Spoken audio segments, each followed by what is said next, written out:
Mi propia hija me escupió y me llamó viejo inútil. Entonces decidí desaparecer de su vida para siempre. El escupitajo aún me ardía en la mejilla, pero lo que más dolía no era la saliva, sino la palabra inútil. Dicha con una rabia que no supe de dónde venía, como si yo fuera una carga, un estorbo, un mueble viejo que ya no sirve. Pero lo que hice después, nadie lo esperaba. Mi nombre es Héctor Ramírez. Tengo 76 años, y todavía escucho la voz de mi hija rebotando en mi cabeza como un eco que no me deja dormir. Fui camionero durante más de 40 años. Llevé comida a muchas familias, pero no supe evitar que la mía se desmoronara. Todo empezó con un sacrificio.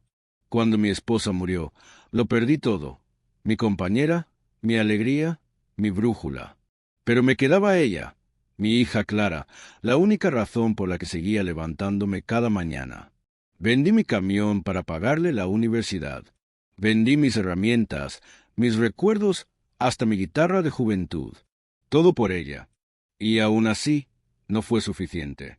Antes de comenzar, ya suscríbete al canal y deja en los comentarios de qué ciudad nos estás escuchando. Lo que ocurrió al final te va a dejar sin palabras. Pero para que entiendas por qué desaparecí, tengo que contarte todo desde el principio. Los años de oro que se fueron desmoronando. Cuando Clara nació, yo tenía 41 años. Muchos decían que ya era viejo para ser padre primerizo. Pero cuando la tuve en mis brazos por primera vez, con ese cuerpecito arrugado y ese llanto que perforaba el alma, supe que no importaba la edad, sino el amor que yo tenía para darle. Mi esposa, Marta, era todo lo que yo no era: paciente, meticulosa, de voz suave. Yo era más bien tosco, de manos grandes y torpes, pero con un corazón que le cabía el mundo entero. Trabajaba semanas enteras en la ruta, llevando frutas y verduras del norte al sur. Dormía en estaciones de servicio, comía lo que podía y soñaba con volver a casa para oler el cabello de mi hija mientras dormía. Cada vez que regresaba, Clara me recibía corriendo por el patio. «Papá, papá, tráeme un cuento del camino», me decía. Y yo siempre traía uno: que si conocí un burro que hablaba en Jujuy, que si un loro me guió por la niebla en Córdoba. ¿Mentiras? Sí, pero mentiras con magia, para verla reír. Los años pasaron volando. Clara creció rápido, demasiado rápido para mi gusto. Pasó de jugar con muñecas a encerrarse en su cuarto con libros y audífonos. Empezó a corregirme, a burlarse de cómo hablaba, de cómo vestía. «Papá, no digas esas cosas. ¿Sos tan anticuado?» Y yo me reía. Creía que era parte de la adolescencia. Pero lo que yo no sabía era que, en silencio, una distancia se iba abriendo entre nosotros. Cuando Marta enfermó, todo cambió. Fueron 2 años de hospitales, sillas incómodas, olores a desinfectante y la constante sensación de que el final estaba más cerca de lo que queríamos admitir. Clara ya estaba en la universidad, estudiando Derecho. Apenas venía a verla. Decía que tenía exámenes, que estaba ocupada. Yo la entendía. Pensaba que no quería ver a su madre deteriorarse. Pero en el fondo, algo me empezó a quebrarse.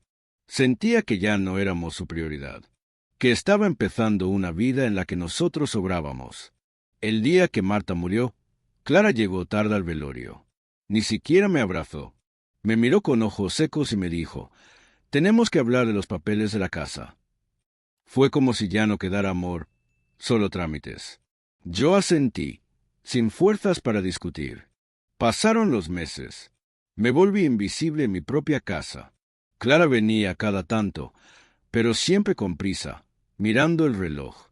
Un día, me dijo que estaba considerando vender la casa para comprar un departamento en la ciudad, que yo podría ir a vivir a un hogar de ancianos. Uno bueno, dijo, no de esos tristes. Me lo dijo como si me estuviera haciendo un favor. Esa noche no dormí. Me senté en la silla del comedor, en silencio, mirando las fotos familiares en la pared. Ahí estábamos los 3 en la playa, cuando Clara tenía 8 años. En otra, ella sobre mis hombros en una fiesta del pueblo. Yo era su gigante, su héroe. ¿En qué momento me convertí en una molestia? Y llegó el día que lo cambió todo. Estaba en el jardín, intentando arreglar una vieja regadera. Clara llegó furiosa. Gritó que yo había olvidado pagar un impuesto, que todo estaba a mi nombre y que ella no podía avanzar con sus planes. Me gritó cosas feas. Me llamó viejo terco, egoísta y, lo peor, viejo inútil. Y ahí vino el escupitajo. Fue como si todo el amor que alguna vez tuvo por mí se hubiera evaporado. Me quedé parado, con la cara mojada, mirando sus ojos, y no vi nada, ni rastro de la niña que me pedía cuentos del camino. No dije nada. Solo me levanté, entré a la casa, tomé una bolsa, metí algo de ropa, un poco de dinero, y me fui. No miré atrás. Caminé sin rumbo durante horas. El sol empezaba a esconderse cuando llegué a la estación de tren. Me senté en una banca de madera, con mi bolsita a los pies, como un vagabundo más. Por un momento, me sentí joven otra vez, como cuando escapé de casa a los 17 buscando trabajo en la capital. Pero esta vez no era un inicio, era un final. No tenía a dónde ir. No tenía a quién llamar. Tenía amigos, claro, pero todos con sus propias familias, sus propios problemas. No quería ser una carga. Ya bastante carga había sido, según las palabras de mi hija. Saqué una moneda del bolsillo y pensé, cara, me voy al norte. Cruz, al sur. Cayó Cruz. Tomé el tren hacia Mendoza. No por ningún motivo especial. Solo quería alejarme. Necesitaba desaparecer. Ser un viejo más entre la multitud, sin nombre, sin historia. En el tren, la gente subía y bajaba, jóvenes con mochilas, parejas tomándose selfies, niños dormidos en brazos ajenos. Yo solo miraba por la ventana. Cada tanto, tocaba la tela de la bolsa como para recordarme que todavía tenía algo, que no estaba completamente vacío. Llegué a la ciudad de madrugada. El frío me caló hasta los huesos. Caminé hasta encontrar una plaza y me senté en un banco, con la chaqueta vieja apretada al cuello.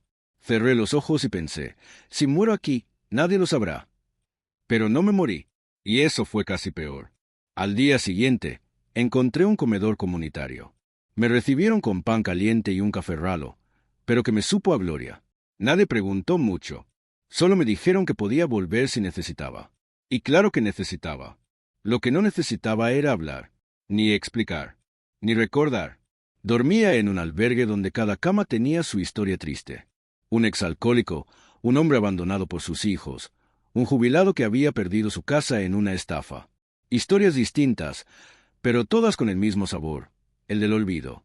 No hablaba mucho con ellos, pero los escuchaba.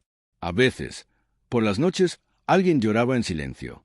Yo no lloraba, no podía. Era como si las lágrimas se hubieran secado el día que Clara me escupió. Pasaron las semanas. Empecé a ayudar en el comedor. Pelaba papas, barría el piso, servía platos.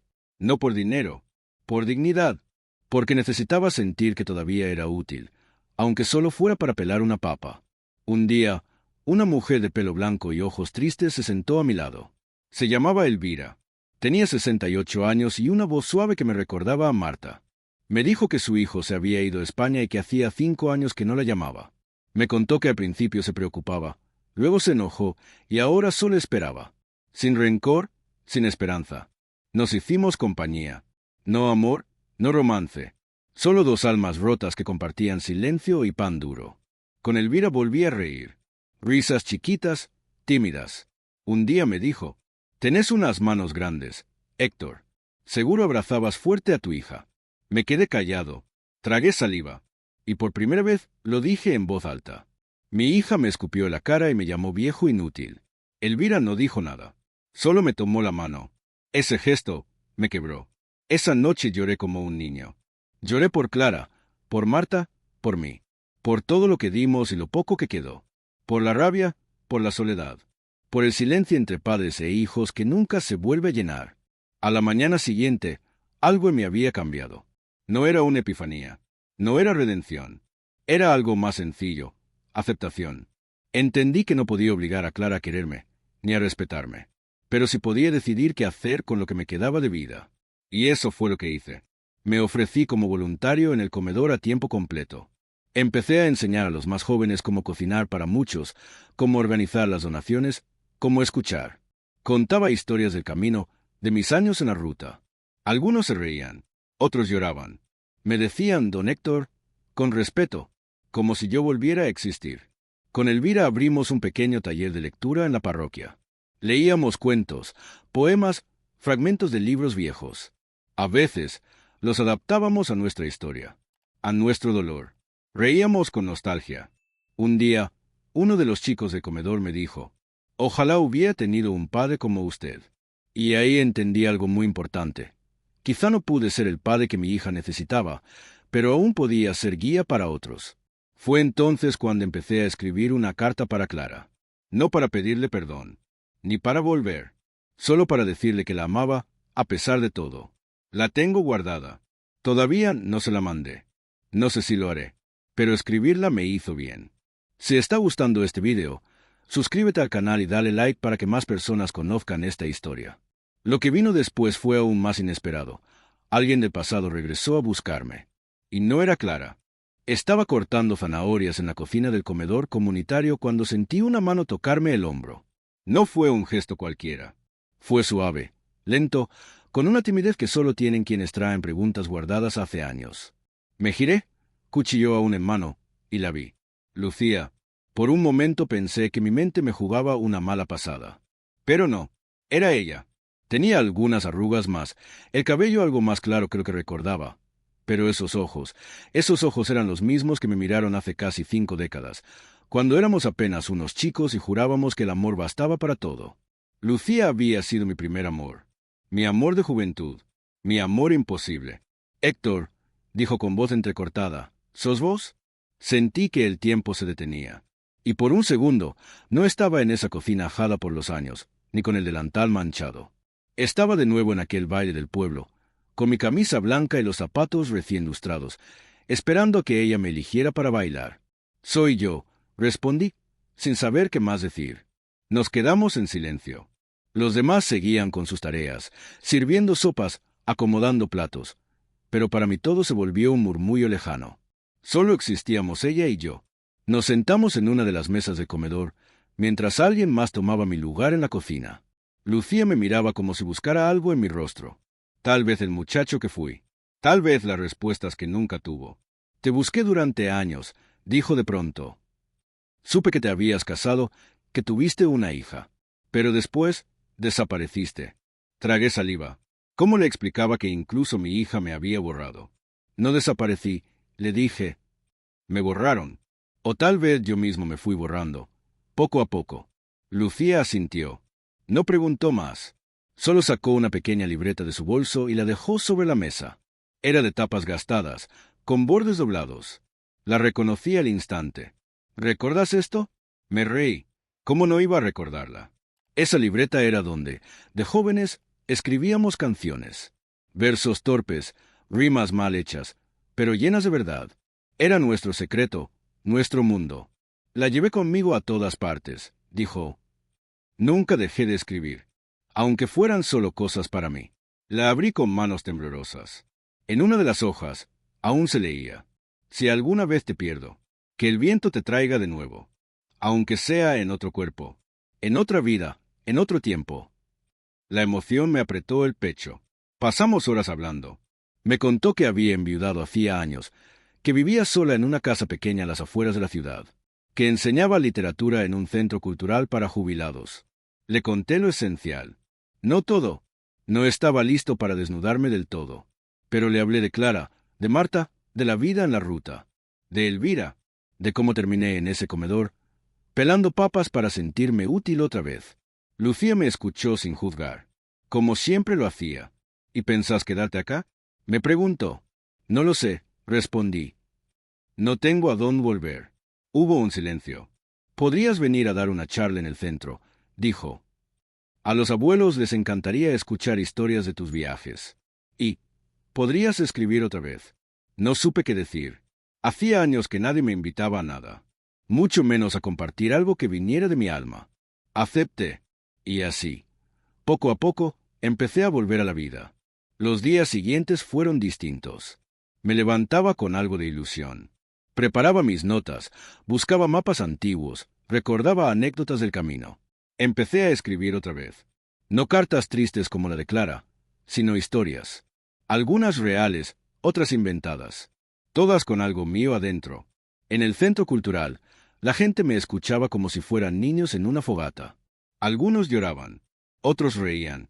Uno incluso se durmió profundamente en plena charla, pero roncaba feliz, y eso también era algo.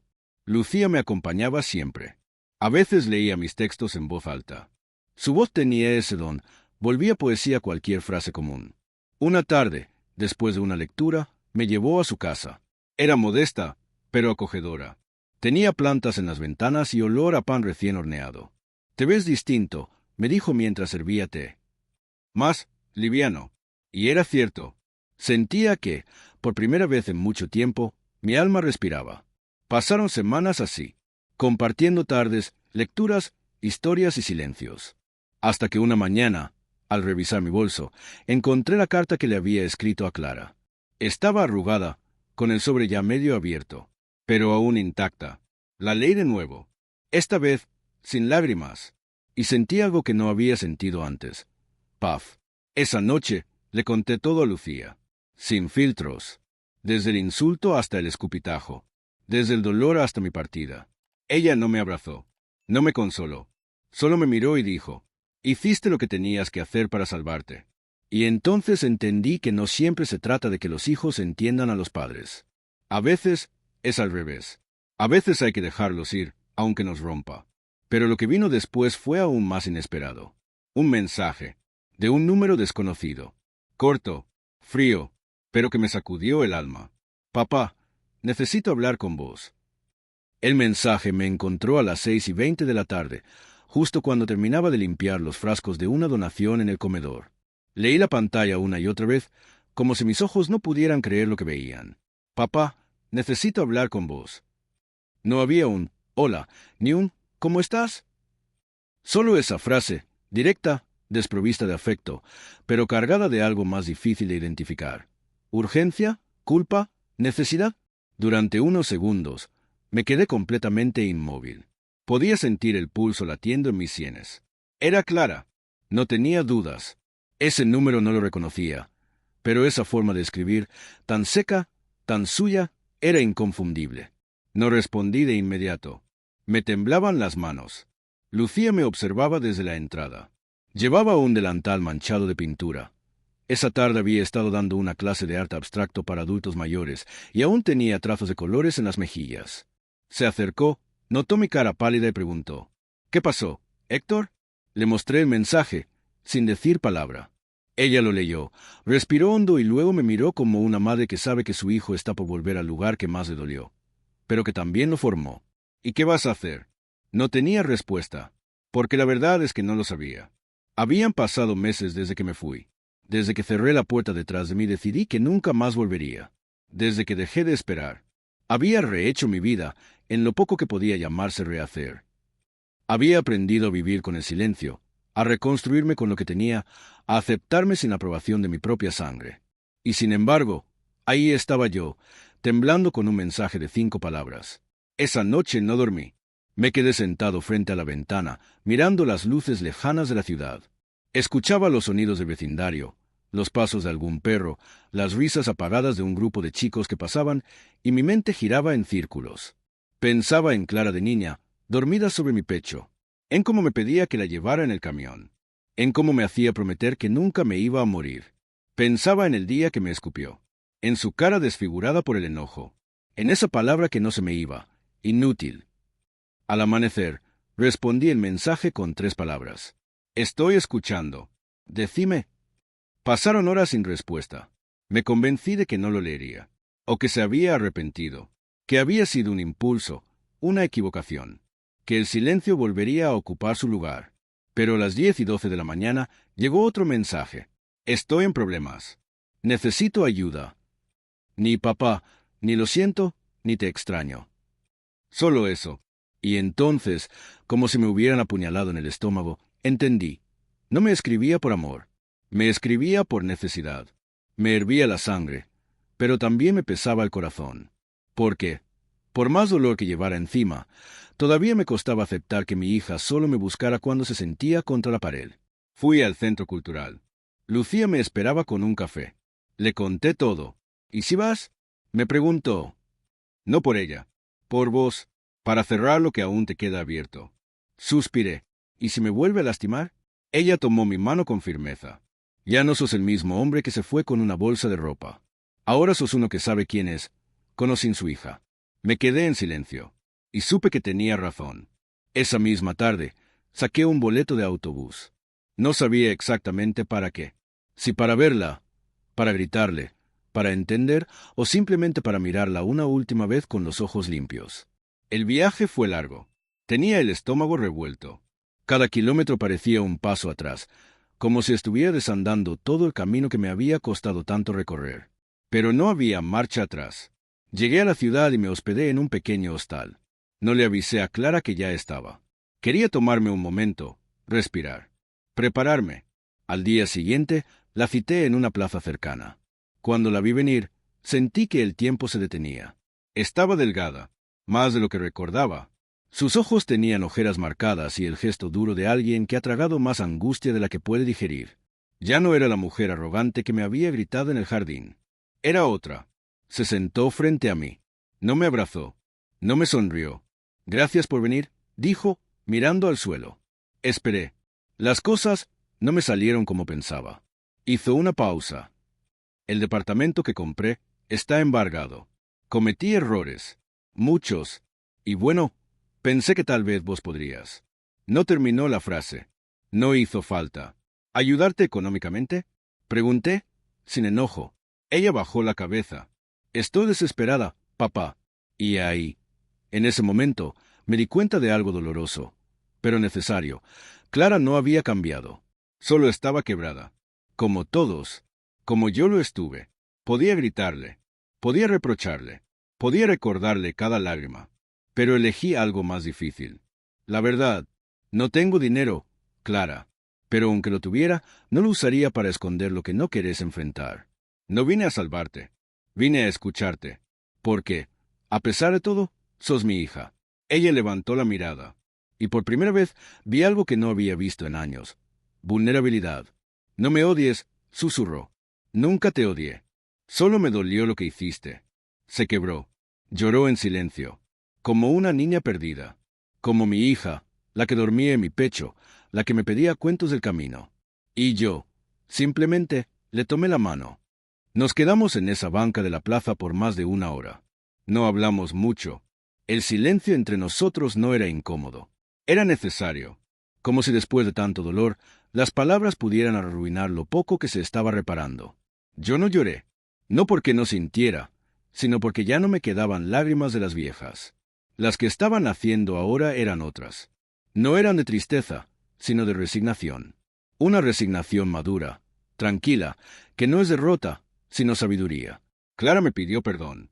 No lo hizo con discursos, ni con las frases típicas de quien quiere que lo absuelvan rápido.